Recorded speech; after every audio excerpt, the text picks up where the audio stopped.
Hey, it's Eternal Fight here, and today I'm going to be doing a quick news roundup on what happened at E3 on Tuesday, or day 4.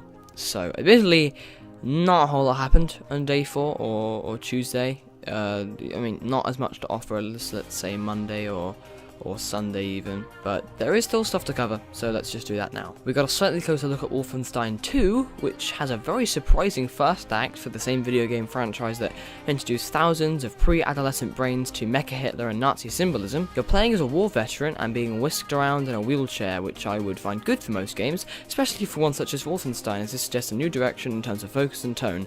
This wheelchair boundedness was presented as a supposed weakness, amplified to the point of becoming a strength. This all sounds great in theory, however, this isn't what I want for Wolfenstein, as I think of it similarly to the newest and oldest Doom games, mindless, thug-forward / mythical creature beaters, which you could grind on for hours on end with the odd boss fight sewn in between. I don't think this is the correct franchise to make a release after a few years of absence, with the intent of delving deep into the past of an ex-soldier. That is the helm of which would be more fittingly manned by a franchise such as Call of Duty or Battlefield. Also, I'm not sure whether this sudden shift in focus will settle well with the fanbase, but I guess we'll just have to see. Another little update on a previously announced title is the reveal that the new God of War's progression system will be dependent on how happy you are with your son's advancements in learning your teachings. I think that this change in objective is a great and fresh idea for this franchise, because after each release, the games were slowly more and more oriented about Kratos and his character. It will be intriguing to explore his origins and peel back the layers of who is underneath that facade of angst, grunting, and plunging deep into the depths of the underworld with torrenting waterfalls of thick red, iron-filled crimson mass dripping through wet fingers after the previous disembodiment of a god or mythical entity. We finally got a look at Yakuza Kiwami, the remaster of the original of the franchise known simply as Yakuza. I will admit that I didn't know about it before today, but upon some research and discovery, I'm infatuated. The story is complex and the dialogue is immeasurably interesting. The 6th one in the series is being released soon, and the franchise is doing the best it has ever been. The remaster will have a new feature in which the other playable character from Yakuza 0, the prequel to Yakuza, named Malama, will pop up everywhere randomly. It's a system that vaguely reminds me of the way in which Batman experienced brain disease-induced hallucinations, with the Joker appearing to create random psychological torment where his psyche felt it necessary in Batman Arkham Knight. It all seems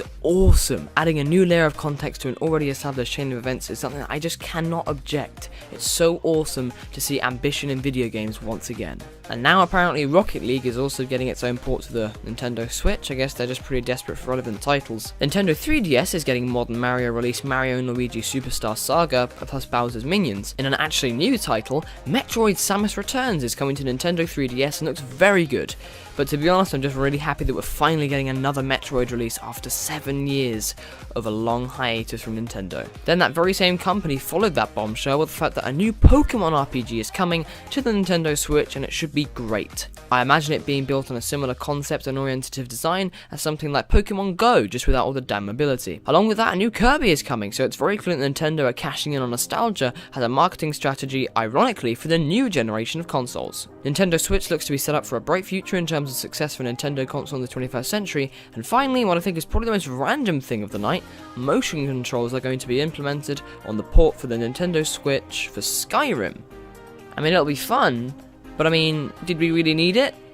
Not exactly. I mean, I'm not objecting, but you know, it wasn't necessary. Anyways, I think that's going to be it for today. Hopefully you did enjoy this little E3 I'm starting over my words. Hopefully you did enjoy this little E3 roundup, and maybe you'll tune into the next one. Leave a like, be sure to subscribe, and the 1K special is coming soon. I will see you all in the very near future. I've been Eternal Fight. Bye bye!